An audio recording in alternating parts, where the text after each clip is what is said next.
ways. The only way these are significant findings of fraud is if we're talking 1,000, 2,000, one direction. Like all of them are going to one way.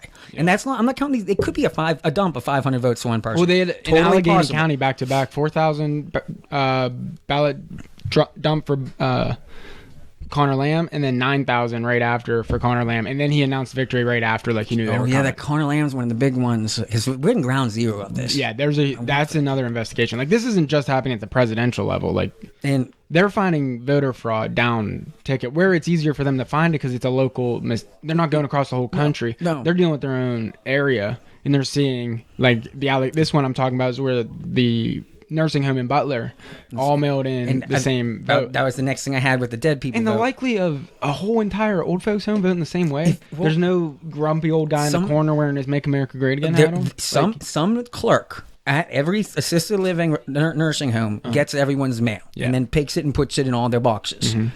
When someone dies, all that mail that comes in, they get discarded. Right. That ballot, that person who's working there gets that ballot, knows that person is not living, and has the knowledge. So if he votes for them, that person's not going to go vote twice. You don't have to worry about. You can just cast it. Yeah. Counts. That is something that we can look into. That is provable, and that is wrong. I think we can all agree, no matter which side. It would take a while though, because we have to figure out birth dates and stuff, or death dates. I mean, that's public record. We have a list of everybody. It's just going to take some time. Is the thing. What I'm trying to say is, reasonably speaking, the zombie vote we should be able to figure out in a couple days. Yeah, if that's anything. Next one we move on to is that post office integrity, where that's going to take time to figure out if mail routes have been compromised. Yeah, so for the most part, I'm not even worried about all that. I mean, I am worried. I don't want that stuff to happen in the future. But as far as Trump getting elected here, no. My only concern is if he's able to get thrown out the illegal. Well, this is why I think these numbers are important here. It's because I didn't even brought this up yet. You didn't even bring it up yet? The zombie vote. No, this is a big thing we were talking about earlier. The zombie vote, let's say a couple thousand. Let's say 1,500 These are dead people. 1,500 people filled out ballots because their loved one passed away over the course of this year. Okay. And overwhelmingly, if they have to go one way to matter. So let's say they go against it. They're against Trump. Their vote's for Biden. Okay. Number two, let's say we have a nursing home or a mail route that has been compromised. Let's say max like 500 or 1,000 here. Yeah. Well, up to potentially 2,000 or 3,000. That's not going to flip any votes. I have some real questions about the homeless vote. And at the beginning of COVID, I was talking about this before the election too. It's like, if you're homeless, how do you vote? Well, exactly. I have it printed out because that's one thing that we did as good Democrats. Is the whole thing you get points for is registering people to vote. You can't do homeless people are really easy to register to vote. But you don't need a social security number or driver's ID. I need you to. But I need to bring a map and you draw a little X. You still need an address, though. I mean, how are you receiving? You literally bring a map, a Google map, and they draw an X on streets they hang out on. Wow. No joke. In Pennsylvania. No joke. In Pennsylvania. I assume this how Pennsylvania. I assume this is all over, but Pennsylvania. I think you have to. There's no law that you have to have a social security number or a driver's license to vote. You still have Here to, it is. Here's the form for you. You still have to register to vote, though, don't you? This is the registry right here. You know what this you is do, all too? you got to basically, I can go to a homeless person with this at any point in the last year and say, please fill this out, and then bring them a mail-out ballot when they were staying in the hotels, because they were all put in one place. They were put in camps at the beginning of COVID. And then tell them you'll be in the hotel. Tell them you'll be standing here when they get back with their "I voted" sticker. I got a little shot of bag of crack, a little fifth of this little mini bottle of whiskey or something. Right. Anything. But see, Greg, there's your donation to the party right there. It's still asking me the address where I receive mail. Yes, and that's right here. If you don't have an address, send it to my house right here. If you live in a rural address and do not have read if you are homeless. If you are homeless, do not have a street address, use the map to the right to show where you live with landmarks and road names. Wow.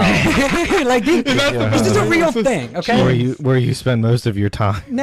If you're homeless. Now, normally... well, this is... Do they actually send them stuff? Does the mailman stand on this street and go, hey, this guy here? I need these questions... For me personally, I need these questions answered, because to me, this was always ridiculous, because this outlined why the door knocking thing was useless. Because what am I doing with this? This person's not going to go vote. What did you just do? Spend your day going up and down Skid Row just collecting signatures to say you registered this many people to sign up? That's not even a skill.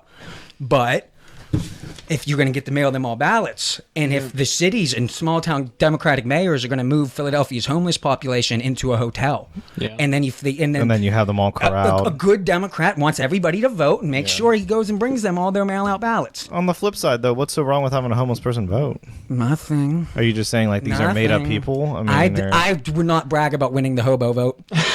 and if these votes are not received, everyone agrees that if they were gathered, if they were harvested inappropriately, well, that's what. I think that's enough. In if your argument is they were made up, then that's one thing. But if they were harvested, do I need to remind you that we live in a democracy and the person's vote which does is why matter? they should have registered. But the thing is, and my argument is, you're wasting time because they don't turn out. They're not going to mail in. They're not going to. But if they're registering, they have intent. But they never vote. got mail out balloting. And if COVID didn't exist, we wouldn't be able to deliver. The postman can't go find the homeless man's mail out ballot. You'd have to go actively have DNC members walk around the streets and gather them one at a time. Yeah, so what happened with they just put them all in one place. You just put them in a big tent. They put them in a tent for 8 months. They weren't given a mail-in ballot. I mean, they would still have to show up in person to vote.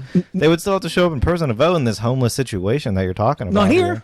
No, they'd mail this in is delivered to the hotel. You're staying in New York at the Marriott. That's just a register. That's just the register to vote. Hobo Craig was on a box train in Manhattan, going back and forth, living on there before COVID. This is how he survived. Boom, bada bing. De Blasio shuts everything down, and they can't get any workers to the essential workers to their jobs because all their homeless people are on their trains, are on their MTA. I'm going to turn your mic down a little bit, Craig, because you're getting a little worked up over This was peak. We're talking 40 days into lockdown here. And Andrew Cuomo is just driving me nuts because he's getting up there and he's going, De Blasio, make it stop. And De Blasio's like, what do you want me to do? I can't fix homelessness and COVID. Cuomo drove a lot of people nuts during this whole thing. They put them in the Marriotts. They put them in the nice hotels that we can't travel to. I thought this happened. Yeah. So that's a convenient place for everyone to receive mail. They have addresses there.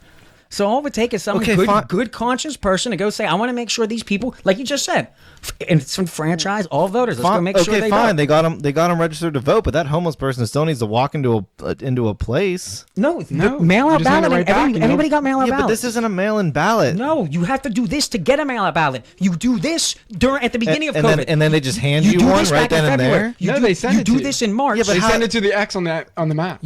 You request. I know. I mean, that's how they're coming up with a precinct for you to go to. But I mean, voter assistance. Read this part right here. You still need. There's explanations for all this.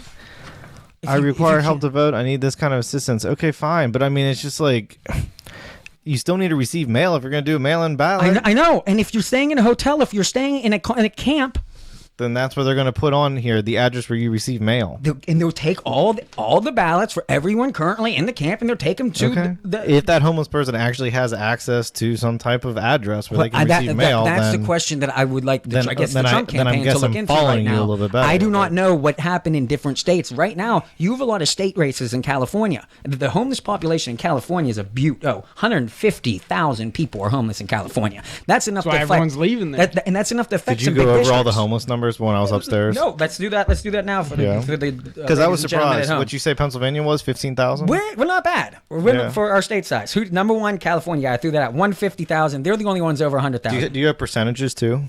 Percentage of the total population? No, but I do have percentage in when we get to the controversial percentage states. Of the state. So what was of the relevant states I have. So what was California?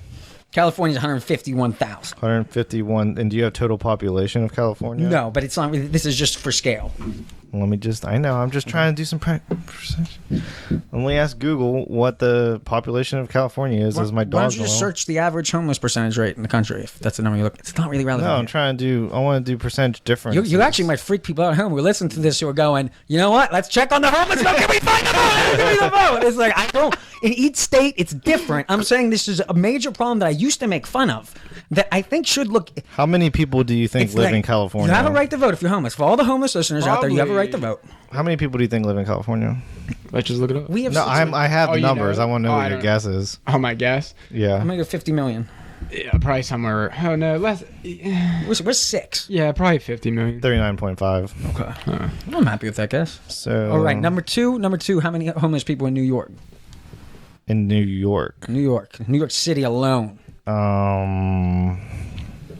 That's only 0.38% of the population in California, by the way. That's a lot of homeless people. And what was the number? In this given city, that might be 2,000, 3,000 votes. 200,000 in New York? No, 150 is the highest. New York City. 150 was the highest. Yeah. New York City's number 2. It has 60,000 Okay, I was in gonna New say York 100 City. then. 60,000, 90,000 in all of Western New York, including So Western New York. 60,000 in New York City, 90,000 every total. There were 60,000 homeless people living in the hotels of New York City for 3 or 4 months that could have easily been harvested votes. Now, New York, that's not enough to change anything in New York. Right. In Philly, I don't know. That's where Pennsylvania. That's where we come down to Pennsylvania. Third highest is Florida at 28,000. Okay. And now we get down to 4, 5, 6. Everything's under 15,000 from here on out. PA, 14,000. Trump's currently down 50,000 votes. That's 30% of his margin. Yeah, but it's still not enough. No, but we're pairing. We got zombie votes here. We got zombie votes. We got corrupt mailmen, and we got the hobo vote. Okay. There's a 3 really worst case scenario in the zombie vote. How many people? Worst case scenario on the zombie vote, I'm going to go 2,000 in Pennsylvania. In Pennsylvania, and you got 14,000 on the homeless. 16,000. 20,000 total. It's still just the late ballots. But yeah, that I'm not saying this is. It has to be enough to cover. We don't. There's a big issue in PA with the late ballots. But I'm talking again. If that gets you within the margin for a recount, then okay, I see the strategy. Well, in other states, right now in Georgia, to get it audited. Georgia, Trump is currently losing by 14,000. The homeless population is 10,000, and Stacey Abrams was the one registering everyone to vote. What a story! We've already talked. Yeah, we talk about someone who deserves like a trophy for her work in the Democratic Party. I mean, I don't personally like the use of the GOTV program, but good Lord, she managed to marshal every Democrat that's ever existed in Georgia for this election. You're gonna have to do it twice, and that's the next week's episode. I'm going with the night the lights will go out in Georgia. It's a song you guys should listen to. Okay, going into it, but Georgia is gonna be, if it's not copyrighted, all money, all partisans. Who said they're Andrew Yang's moving to Georgia? Everybody is going to Georgia right now for a month. But it's going to be the bloodiest Senate battle in American history. If you haven't heard, we're in a runoff here, basically for Congress. A runoff for the soul of America. Into Georgian precincts. I was reading more Arizona about, too. Trump's down 4,000 votes, and there's 10,000 homeless people in Arizona. So right there, Craig. That could do it. You're talking 10,000 homeless people, a margin of 4,000, and that's still counting. If you're able to throw them all out. I'm sorry, a margin of 12,500. 12,500. That's where Arizona flips on my math. As there was enough illegal votes on the Democrats that they could have harvested to flip Arizona, at least. But Pennsylvania doesn't. Georgia too. Now PA right now, no. Yeah. That's what but PA is true. The thing with Georgia and Arizona is they're both red ran. So there's not going to be massive systemic flaws. Like the governor of Georgia would not allow tens of thousands of votes to be cheated. Right. Wolf, what? Don't forget about the software issue you got going on up in Michigan too. Yeah. See, I don't believe in the software issue. I don't have a bunch of. I didn't do the Michigan math. Well, they definitely had 6,000 in that county that they audited. Blue states. If that software repeated the same. Stop the steal. If that software repeated the same issue in the other counties. Yeah, that's enough to change the whole outcome of the vote. I still need some proof. I still need some people up on the stand under oath. Are you denying that what I've laid out here? Happening, are you admitting that reasonable people that work at our state government should, with the data that we have, should be able to figure out these? Oh yeah, no. I agree. This is all you don't need 3 years. Yeah, it's not litigation. This is a yes or no. We all agree on the law. We just don't agree on whether this exists or not. And if it doesn't, let's prove it and get that to bed. Somebody still has to fund it, though, Greg. That's what I mean. We are funding all kinds of things right now. The integrity of our election is the most important thing. You need to get the government to okay that spending. I mean, it doesn't just happen out of nowhere. And if the Democrats are in control, then they would never pay to audit themselves. I know, Alec, but I could do this for free. You could, maybe. I don't know. Are they going to be able to get 50 other thousand people to do this for free? I think enough people care. I think Craig would be interested to take a look through the voter rolls. I think a lot of people would like to look through these numbers. I think Democrats. Craig's busy. I'm busy. I gotta go to the bathroom. I'm a guy though. Yeah, you got a kid to raise here. You're making the baby cry out. Yeah. We're over an hour though. The only final thought I'd like to add on to this, which is kind of differing from the whole part of the episode, is Andrew McCabe yesterday truly did awful on that hearing, and it was not covered. CNN, no major news network spent a minute on it after we spent 2 years on the Mueller report. Yeah, this is about the actual. Oh, they won't even let them talk about the fraud. And basically the gist. They cut off. Yeah, they just cut out. Which makes no sense. They had no evidence. Just let them talk. They have more evidence. Let them play. Play. Count it out. Let's play. Let's let everybody play. The news needs to quit telling everybody how to play the game and let the parties move. Yeah. And on that note, that hearing people should see that, because what he admitted to was he was too stupid and too dumb and too ignorant and didn't have enough time to actually look into the key piece of investigation for his reason on starting what would be a 2-year probe into the incoming administration while they were in transition. After the people spoke and they elected them, Comey, and he threw Comey the wolf. He said Comey knew, and it's like kind of like a wink. Remind us who we're talking about here again. Andrew McCabe is the deputy FBI guy under Comey, and Comey was he's the one that just got fired. He was fired a couple of days before he turned 50, and he wants his pension. And he went on CNN like 2 years ago, and now he's finally being brought up to these hearings. Right. And what I guess what I'm getting to here is that depending on where you stand politically, I'm not going to change your mind anyway on this. You can try that. You need to go in person. These hearings from abroad, the threat of the law needs to be around you. Yeah. If you are getting questioned, we talked about this with C-SPAN last episode. Like being a dirty cop by Congress, and that's what they're accusing. McCabe is a dirty, crooked ass cop. Right. If you're getting accused of that, you should see the senators around you. You shouldn't be sitting in your room wearing your underwear. Like this COVID, like, I don't care. You're calling for more transparency in the government, basically, right? You show up to the American Senate. Like, you have that respect to the American people. The people's house has called you to speak. It goes without saying. And they can test every single person. Transparent. Yeah, they're all tested. They have the test. Andrew McCabe is perfectly healthy. He's not in the risk zone. Andrew McCabe doesn't Joe Rogan's testing every single guest he has on Get his him in show. there. Like, Because I should have tested you guys before you came to my house. He would test everything. He would have been sweating if he was there by himself. And I want to know who the people off to the side of the cameras that are in the room with them. I want a video. I don't want a video. I don't want their web screen. I want to see that they're by themselves, not working with somebody with cue cards saying, "Don't answer this, answer this." Oh, that question's an ask. That's bad. That's insanity. Yeah. Because this is important. Even if you were a listener who thinks it was all nonsense and that Trump is crooked, basically, if you're wrong, you cannot. You won't be able to find out with this method of this travesty of the court hearings. And the point here is just we need to have more trust in our government, and they're not doing anything to get to make us want to trust them. Yeah. Accountability. My final thought is on the Georgia election. I think we should talk about that, the runoff next show. I think next that was really interesting. Next show is going to be the focus. And I was listening this morning on a podcast, actually trying to do some research on podcasts, on a different podcast, and they were talking about this race and how the guy and like all these things that happened the last minute. I mean, it was pretty interesting. I mean, there was some key moments and that happened in that to get it to even here. If this country does make a big turn here, the incumbent has been in for like 20 years or something long like that. So. It's tough to explain how important Georgia is. Yeah. If the Republicans hold Georgia, they can do 2 years and not pass a damn bill. I mean, Atlanta sit on their hands with a Republican majority until Atlanta's like the fourth or fifth biggest city, I think. It is. It's a big city. This is influential. Which it's tough for me to believe that, kind of like Nevada voting, I guess, to cut off its own ear. It's so tough for me to believe that these states are blue because Las Vegas will not exist. Right. Atlanta in a blue state, rap community, there isn't going to be concerts. The club scene's all gone under a Democrat. Yeah. So if you want to keep your city and say the capital of the South, it'll move to Florida. Mm-hmm. If all of a sudden Georgia just decides for the next couple of years they don't want to participate in the economy, which I don't know. We got that to touch on next time. Did we go almost this whole time without talking about like COVID cases or anything like that? We did. I don't think we talked about COVID. How about it came that? up here we and should there, put that in like that when you're listening to the show. We're not talking about COVID cases here. Purely political here. When the hospitals are filled. All right, wrap it up, Greg. We're way over an hour. So thank you for tuning in, everybody. And you can't talk about COVID on YouTube, by the way. Really? Yeah, they shadow ban you. They flagged China flu? No, you're not really even allowed to. You're just really not allowed to bring up the virus at all. They noticed that we were talking. It won't matter for us. We don't. They noticed on our election night eve that we were talking politics, and there's like a little thing there being like, want to know who really won the election? Because I think they were like, oh, here's a bunch of podcasters saying that Trump won or whatever. Hey, but I thought that was getting views. I think we're up to like 10 or 15 people. Yeah, we're getting a following. Yeah, we're getting a small following. This was a better show. We had talked. And I hopefully someone, if we can get to the Trump campaign, I don't even know who to contact. This hobo vote. You're running out of time. There's the potential for something to be up. Okay. And you can look. We can know for sure. I didn't like... Let me cut Greg off before he goes on too much longer about this.